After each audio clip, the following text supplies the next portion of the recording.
get this video over 1,000 likes, and I'll stop doing these reaction videos. Is it possible to beat a hardcore Nuzlocke of Pokemon Shield with only Dragon types? It's harder than you might think. Dragon types are cool and powerful Pokemon, but their early forms are terribly weak, and Pokemon Shield has gyms to cover all of Dragon's weaknesses. So just how hard will Dragon-only Nuzlocke be? Well, let's find out. I call myself Donkey because no one can tame a dragon quite like he can. The hardcore Nuzlocke rules are on screen now and in the description, so pause the video if you need a refresher. Our first problem is, where do we even find a dragon-type starter Pokemon? Nope. Well, nope. But in the wild area, we can catch an Axew through a max raid. Donkey's first green friend gets the nickname Shrek, and over in the Isle of Armor, I catch a Goomy who's about as useful as it looks. I name it after a famous dragon, Imagine Dragons. Right now, our team sucks. So to make it a little better, I slapped a careful mint that I found onto Axew, and with a few Dragon Claws, we tear our way to Turffield for the first gym. Now, the first three gyms are all types that dragons resist, although our team is pretty garbage, and since I can't overlevel my team, use items in battle, or Dynamax my Pokemon, by no means would the early game be easy. First up is Milo, and my plan involves some dancing, more specifically, swords dancing. The amount of dances can't really do much to me, so I can max my attack with 3 swords dances. From here, a few insanely my favorite dragon type Pokemon. That's a good question. Next encounter, Applin. Hang on, that's not a dragon, that's food. I'd go with Charizard X.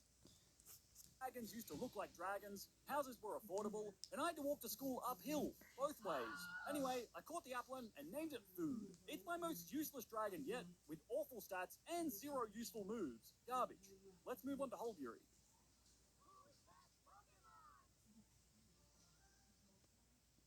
Do you want an easy way to earn cash? No. Thanks again. Nessa's team is scary because unlike Milo...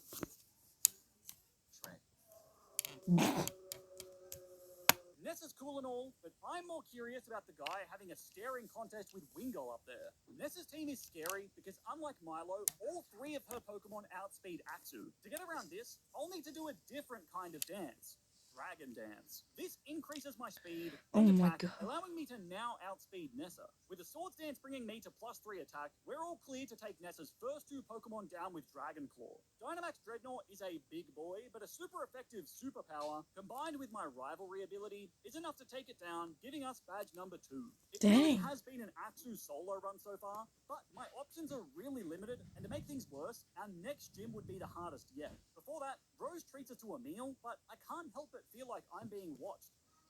Seagull. Axew crunches all over Beeb in the second Galar mine. Fun time. What do you call a seagull that's on the bay? And Snowden11, if you're there, do not comment the answer unless they have never figured it out. And it's here that I catch Spyro the Noibat. And just like most of our Pokemon, it's garbage too. Geez, can this guy not capture any terrible Pokemon? Thank you very much. And it's here that I catch Spyro the Noibat. And just like most of our Pokemon, it's garbage too. This double battle with Team Yell is probably the only time that they're really threatening. They lead with 2 strong Pokemon, and my partner is this little cotton ball. If Team Yell both attack into Axew, the run is pretty much over.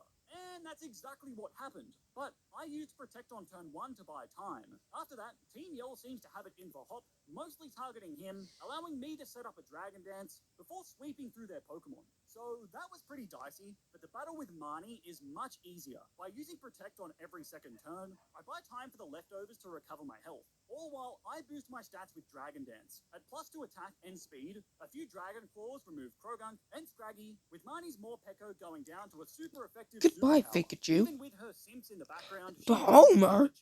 The next gym is by far the hardest yet. Not only are Carbu's Ninetales and Arcanine strong, but they also love to inflict burn. That's a problem because burn halves my physical damage, and that's the stat that I need the most. So I'll need a strategy that not only avoids getting burned, but also one that works with my garbage team. After giving it some thought, I stepped up to Carbu for my hardest challenge yet. As expected, Ninetales immediately burns me with Will-O-Wisp, but I gave Axew a Lumberry to heal this immediately. It is crucial that I use this turn to set up a substitute, as while this is up, it'll protect me from being burned. It takes Ninetales 2 turns to break my sub, allowing Axu to boost its stats with a Dragon Dance, followed by Swords Dance. Now I'm faster than Ninetales, so once it does break my sub, I can simply set up another one. This strategy lets me max my attack and boost my speed. It's important that I still have a substitute up when I take Ninetales down with Dragon Claw, because this means that Arcanine's Intimidate ability won't hit me, so I get to keep my +6 attack. With another Dragon Claw, Arcanine goes down. Gigantamax Center Scorch is a behemoth. Even with my boosts, it survives a Dragon Claw, but my substitute guarantees that I survive one attack, allowing me to finish the fight on the next turn, earning our 3rd badge. Nice. So that first part of the game was really an Axu solo run, and while we will get some stronger Pokemon going forward, now we have to deal with the upcoming gyms that specialize in Dragon's weaknesses. Apparently, if you give the person you like an Applin, you'll be together forever. And then this kid asks us to give him an Applin, and I do. So, does that mean we're together? Actually, he just wanted my Applin to give to someone else. Okay, rude. I thought we had something special, but whatever. She rejects him, and we get our Applin back, as well as the sweet apple to evolve my Applin into an Appleton.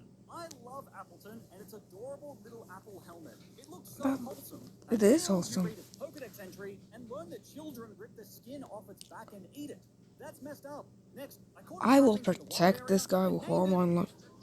It's not a dragon yet, but it will be when it evolves. On Route 6, Dang. we kind of just glued 2 halves of 2 completely different Pokemon together to create this abomination. And apparently, Reykjavik can run at 40 miles per hour. The thought of this thing chasing me is straight nightmare fuel. I call it Dragoon after the Beyblade, but that's not even the weirdest Pokemon we're gonna get. Oh no, the honor of that goes to our next encounter. On the Isle of Armor, if you find enough Diglett, this madman gives you an Alolan Exeggutor. Yeah, this 900-pound tree is a dragon. I call it tree because, let's be honest, that's all it is, and move on to Stolonside for the next gym.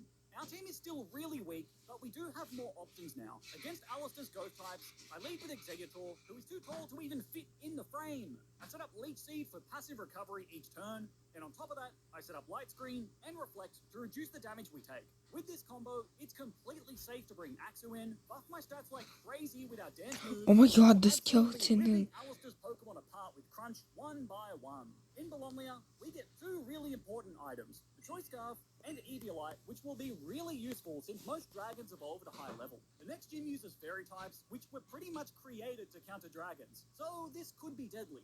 After Shrek evolved into Fraxua, I stormed Opal's gym, ready to face what dragons fear most. Now, I was hoping to lead with my tree and do the same setup that we did against Alistar, but after setting up Light Screen, that big, goofy wheezing crit me, and I was poisoned. That was the worst start possible, although I do have some backup with Appleton, who can switch in and set up Leech Seed for me. But my luck didn't get any better, as Fraxua gets poisoned as soon as I switch it in. Although, I prepared for this, and my Lumberry cures it right away. A Fairy Wind from Wheezing would do big damage, but my Light Screen and Leech Seed help to mitigate this. This gives me enough time for Dragon Dance and Swords Dance to boost my stats. This setup, a Poison Jab finishes Wheezing, Dig buries Mawile, and a few more Poison Jabs give us the win.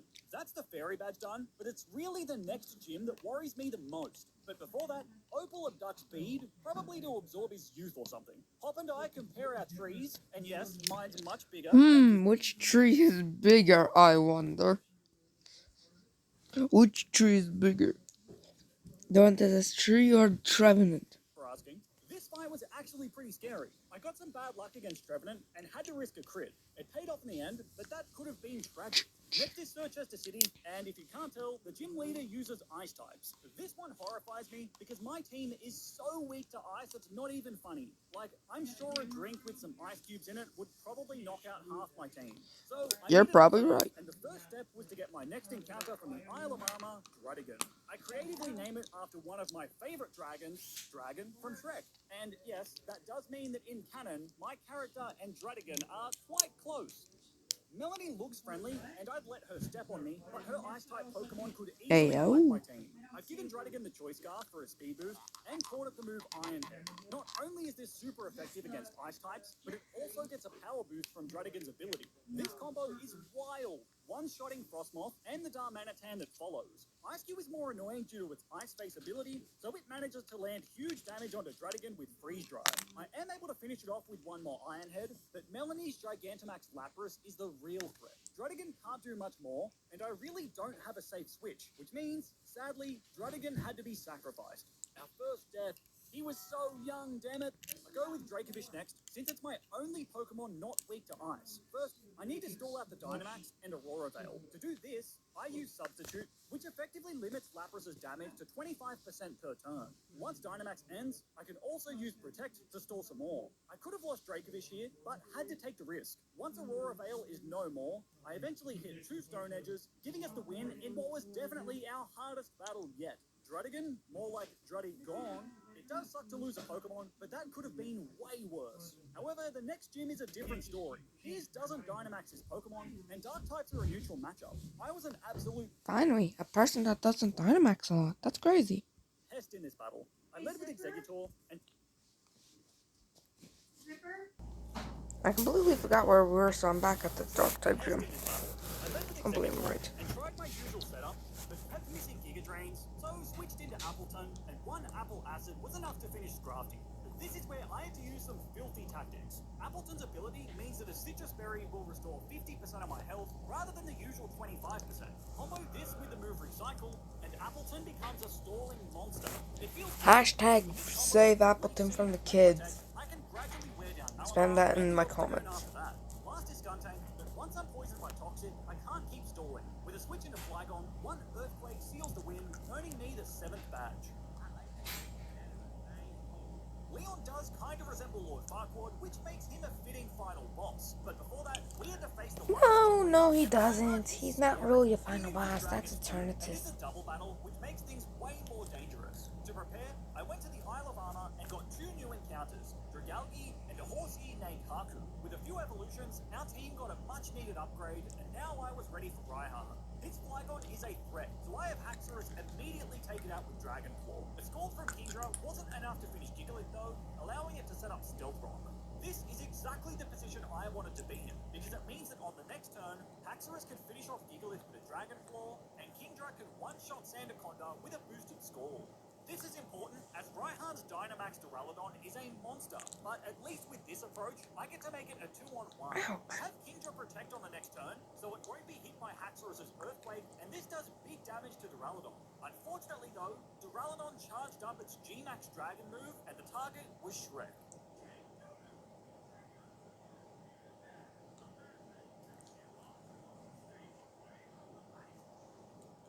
You monster! You killed Shrek!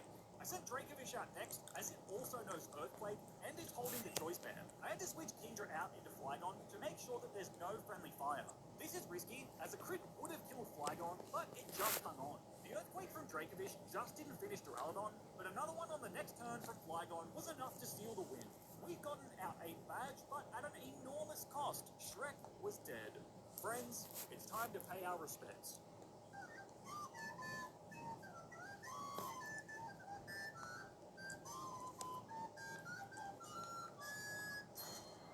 A trip through Route 10 is never complete without spitting on Caddy Jeffrey, although I came really close to losing a Pokemon against a random trainer on this route.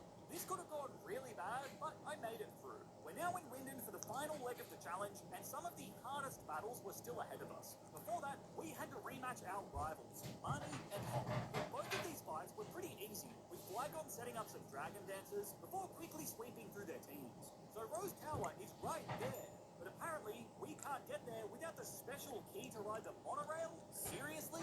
I've got mythical dragons in my pocket. Let's just fly over there. But after slapping some goons around, we come face to face with the dominatrix Oleana. If looks could kill, I'd be dead right now. This battle That is 100% true. Frostlass is a menace.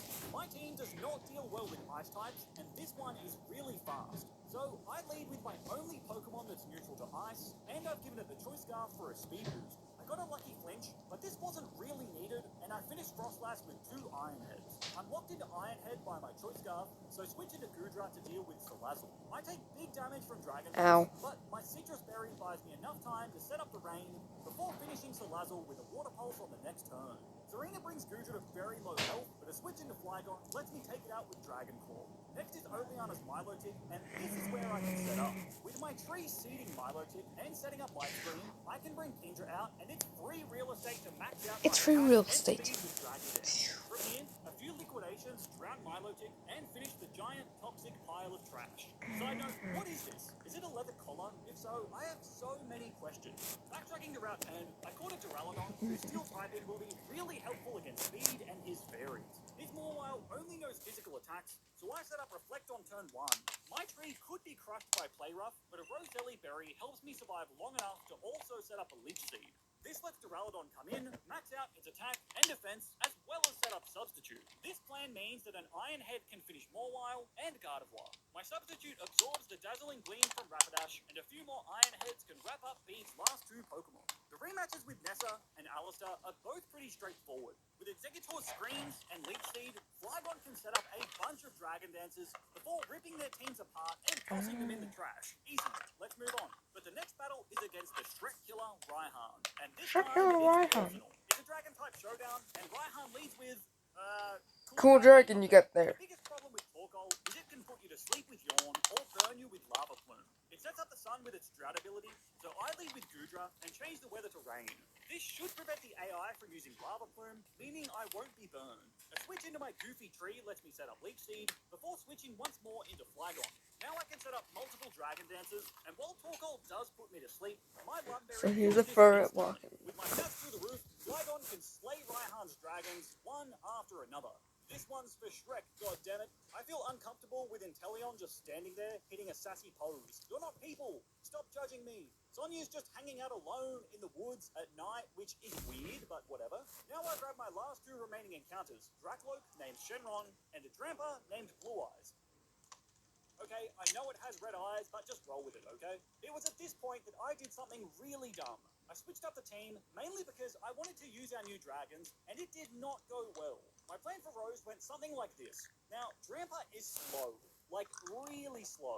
So to speed it up, I led with Drakloak and used an agility before baton passing into Drampa. But this passes my speed boost onto Drampa. Its special attack is already nuts, but even more so after Escavalier activates my Berserk ability. So I started running wild, destroying Escavalier and Ferrothorn with Flamethrower. I set up the Sun against Berserker for an even bigger boost, melting it down with a Flamethrower too. Things were going well until I didn't realize that Klinklang would still outspeed me, and sadly, our new Drampa was already gone. I went into Noivern next, who took a big chunk of damage, but gotta be kidding. Klinklang off. Problem is, Noivern really can't do much to Copperaja, and it too falls on the next turn. With 2 Earthquakes from Flygon, we've finally taken out the big elephant in the room and defeated the most suave Pokemon villain. It really sucks to lose 2 Pokemon so close to the end. Although, the losses didn't stop there, because next, we have to fight Eternatus. The one-on-one battle wasn't too bad. I just gave Duraludon the Choice Scarf and was able to take it down with 2 Outrages. But the raid battle is where things went wrong. Due to my Scarf, I'll be locked into 1 move. So, my plan is to spam Substitute, protecting my Duraludon while the other Pokemon do all the work. Is it a coward move? Absolutely, but it is safe. At least that's what I thought. The other Pokemon were so slow to damage Eternatus, and the battle went on for a really long time. And here is where I had a tiny brain moment. Without realizing, I'd run out of Substitute PP, forcing me to struggle. This actually killed Eternatus, but the recoil damage also killed me. We'd saved the day, but I lost some brain cells in the process. On the bright side, I finally got my Dragapult, and I absolutely love the 2 little Dreepy just chilling on its head. But now, only 1 challenge remained. Could my dragons conquer the champion? Let's find out. We stepped up to Leon, aka Farquaad, and his insane roster. Like most of the run, I led with my ridiculous-looking tree, set up a Leech Seed, followed by Light Screen, and then Reflect. From here, it's dancing time. All my setup, combined with Leftovers and Protect, allows me to dance my way to +4 attack and speed. With Aegislash falling to an Earthquake on the following turn, Leon sends out his Haxorus, and a single tear falls down my cheek as I remember our boy Shrek. Regardless, a Dragon Claw rips it to shreds, as well as the Dragapult that follows. Seismitoad falls to an Earthquake, and Cinderace gets the same treatment. While Charizard does live an attack, Flygon survives a max overgrowth. 1 last Dragon Claw on the next turn finishes Charizard, and with that, our dragons have conquered a hardcore Nuzlocke of Pokemon Shield. For more Pokemon If you like content, that video, revisit this subscribe. video next. Take care.